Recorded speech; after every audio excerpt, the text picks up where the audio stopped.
बंगाल में विधानसभा चुनाव होने में अभी समय है। 2026 के शुरुआत में वहां पर चुनाव होने हैं, लेकिन आप जैसे कि जानते हैं कि जहां भी चुनाव होते हैं बीजेपी वहां प्रोएक्टिव मोड में नजर आती है। यानी बीजेपी का पूरा फोकस उस राज्य पर होता है और इस समय बीजेपी का जो फोकस है वो बिहार और साथ के साथ बंगाल पर भी लगातार बढ़ता जा रहा है। इसका अंदाजा ऐसे लगाया जा सकता है कि अभी जब पीएम मोदी 29 तारीख को बिहार पहुंचे थे दौरे के लिए, उससे पहले यानी उसी दिन वो पहले पश्चिम बंगाल गए थे और पश्चिम बंगाल जाकर उन्होंने वहां की ममता सरकार पर जमकर निशाना साधा था, उन्हें घेरने की कोशिश की थी। मुर्शिदाबाद में जो घटना हुई उसका जिक्र करते हुए ममता सरकार पर कई सवाल खड़े कर दिए थे। यानी बीजेपी एक बार फिर ममता सरकार को घेरते हुए बंगाल में खुद को मजबूत करने की कोशिश कर रही है।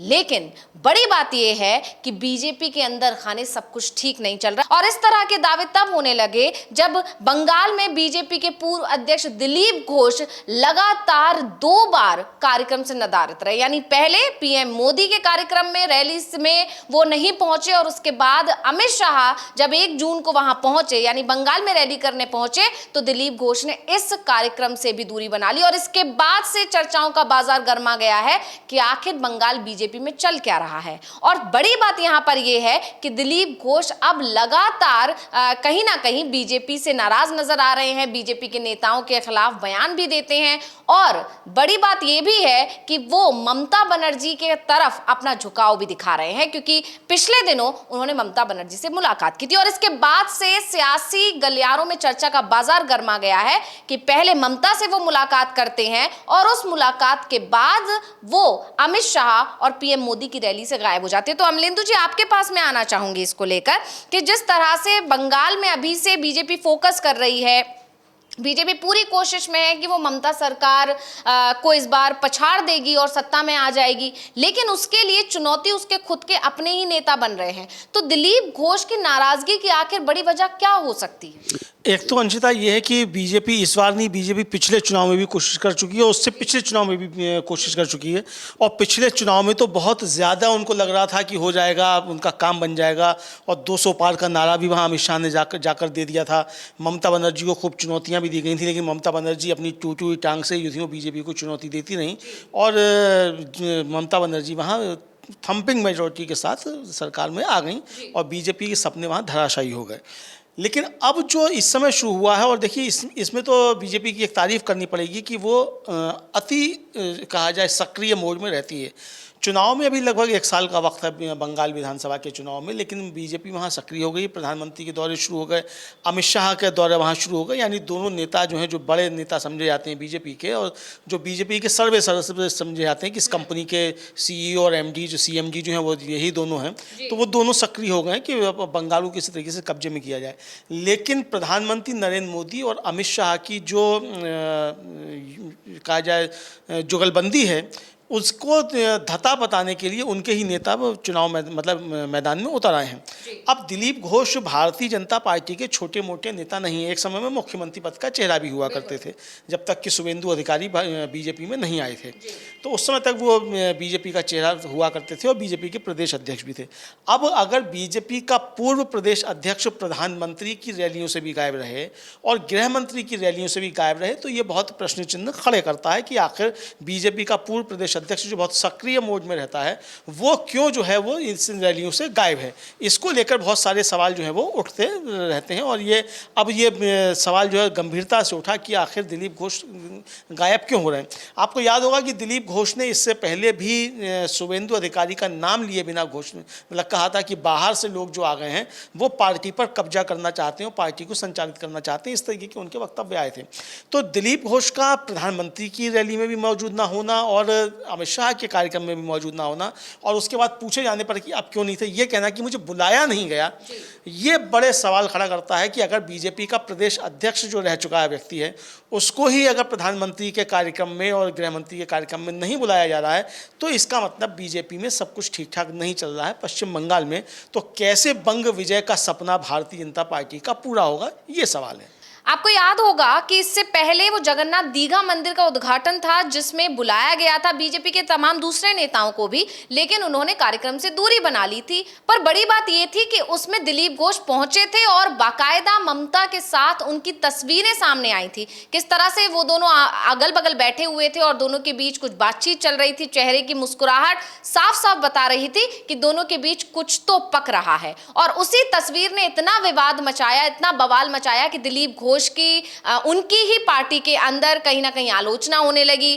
कई नेताओं का बयान आया कि उनको ऐसा नहीं करना चाहिए था, वो क्यों गए। लेकिन इस पर भी दिलीप घोष ने पलटवार करते हुए कहा था कि मंदिर जाना कोई गलत बात तो नहीं है। और इसके अलावा उन्होंने ममता बनर्जी की तारीफ भी की थी। और उसी तारीफ के बाद से ये अटकलें लगने लगी थी कि जिस तरह से पार्टी के अंदर शुभेंदु अधिकारी के आने के बाद से दिलीप घोष को किनारे किया जा रहा है, उनको कहीं ना कहीं नकारा जा रहा है, उनको उतनी तवज्जो नहीं मिल रही है। इससे नाराज होकर कहीं ना कहीं वो ममता की तरफ अपना झुकाव दिखा रहे हैं। और हो सकता है कि ममता बनर्जी ने कोई बड़ा ऑफर दिलीप घोष को दे दिया हो और इसीलिए वो ममता बनर्जी से नजदीकियां बढ़ा रहे हैं। और इस तरह की जो खबरें थी उस पर मोहर तब ज्यादा लग गई जब अमित शाह और पीएम मोदी बंगाल दौरे पर पहुंचे और दिलीप घोष ने उस कार्यक्रम से दूरी बना ली। हाँ देखिए अंशिता, सिर्फ जगन्नाथ दीघा मंदिर के उद्घाटन में दिलीप घोष पहुंचे ही नहीं, सपत्नी पहुंचे।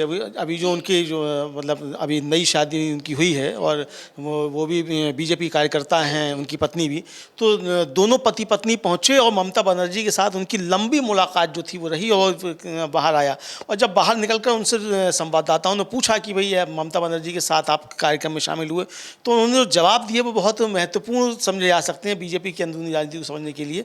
उन्होंने कहा कि ममता बनर्जी ने बनवाया है या सरकार ने बनवाया है तो उसमें गलत क्या है। एक तो इस तरीके की उन्होंने बात की, यानी कि उन्होंने ममता बनर्जी के इस कदम को की सराहना की एक तरीके से, जबकि बीजेपी वो हमलावर थी कि साहब वो जगन्नाथ मंदिर की प्रतिकृति जो है यहाँ बनाई गई है। तो अब ये सवाल सिर्फ ये है कि क्या अकेले दिलीप घोष ऐसे हैं जो बीजेपी को गच्चा दे रहे हैं।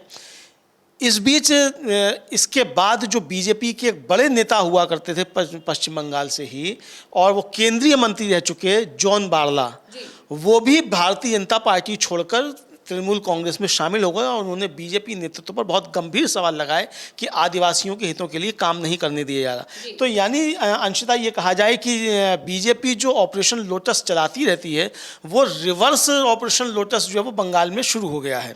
और ये शुरुआत जो जॉन बारला से समझी जा सकती है कि जॉन बारला जो है उनके साथ शुरू हो गई है।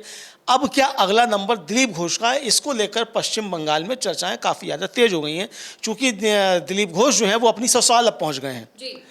यानी आप प्रधानमंत्री के कार्यक्रम में नहीं पहुंचे और आप गृह मंत्री के कार्यक्रम में नहीं पहुंचे और आप पहुंच गए अपनी ससुराल। तो भाई जब राजनीतिक तौर पर सक्रिय होने का समय है, 1 साल के बाद चुनाव है, आपका केंद्रीय नेतृत्व तो सक्रिय है, तो पूर्व प्रदेश अध्यक्ष जो है वो कार्यक्रमों में ना पहुंचकर, पार्टी के कार्यक्रमों में ना पहुंचकर अपनी ससुराल अगर पहुंच जाता है तो सवाल तो निश्चित तौर पर उठेंगे। अब यहाँ ये बात हो सकती है कि क्या दिलीप घोष अपनी अपमान से आहत हैं, क्या ऐसा है, या कि अंदर बीजेपी में बहुत कुछ चल रहा है। तो ये सिर्फ अपमान का मसला नहीं लगता है, हालांकि अपमान का मसला भी हो सकता है, क्योंकि भारतीय जनता पार्टी की जो परंपराएं रही हैं उसको लेकर ये हो सकता है कि भारतीय जनता पार्टी अपने जिन नेताओं से उसको लगता है कि अब इनसे दूरी बनानी चाहिए या इनका महत्व तो नहीं रह गया है, या किसी को कद छोटा करना होता है, किसी दूसरे को आगे लाना होता है, तो वो इस तरीके से अपने नेताओं का अपमान करती है।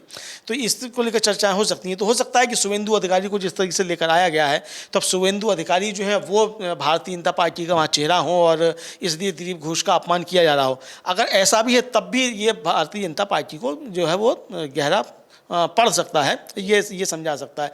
लेकिन जो है ये सिर्फ अपमान का मसला नहीं है, ये राजनीतिक तौर पे भी बहुत कुछ चल रहा है, क्योंकि दिलीप घोष बहुत छोटे नेता बीजेपी के नहीं हैं, उनके नेतृत्व में बीजेपी चुनाव लड़ चुकी है। तो दिलीप घोष अगर इस तरीके से साइडलाइन किए जा रहे हैं या खुद साइडलाइन हो रहे हैं और कार्यक्रमों में ना जाकर अगर अपनी ससुराल पहुँच जा रहे हैं, तो ये बीजेपी के अंदरूनी जो हलचल है पश्चिम बंगाल में चुनाव से पहले, ये उसकी तरफ काफ़ी कुछ इशारा करता है। जी बिल्कुल, कहीं ना कहीं शुभेंदु अधिकारी को तवज्जो मिलने के बाद से दिलीप घोष नाराज नजर आ रहे हैं। बार बार उनका इस तरह का बयान आना कि बाहरियों को तवज्जो मिलती है, और ये कोई पहली बार नहीं है, ना ही सिर्फ और बंगाल की ये कहानी है। लगभग हर राज्य में बीजेपी के पुराने नेताओं के अंदर ये असंतोष पनपता है कि बाहरी नेताओं को ज्यादा तवज्जो दिया जाता है, मंत्री पद दिए जाते हैं, बड़ी जिम्मेदारियां दी जाती हैं, उन्हें आगे रखा जाता है, यानी उन्हें लुभाने की पूरी कोशिश की जाती है, और इससे बीजेपी के अंदर खाने बवाल मच जाता है। और यही हालात अभी से बंगाल में दिखाई देने लगे हैं। यानी कहा जा सकता है कि बंगाल फतेह का जो सपना है बीजेपी का, वो इस बार भी पूरा होता नजर नहीं आ रहा है। और जो बीजेपी ममता को झटका देने के सपने देख रही है, हो सकता है कि उसे खुद झटके लग जाएं। बहुत बहुत धन्यवाद अमलेंदु जी आपके तमाम जानकारी के लिए, और इसी के साथ मुझे यानी अंशिता को दीजिए इजाजत। नमस्कार।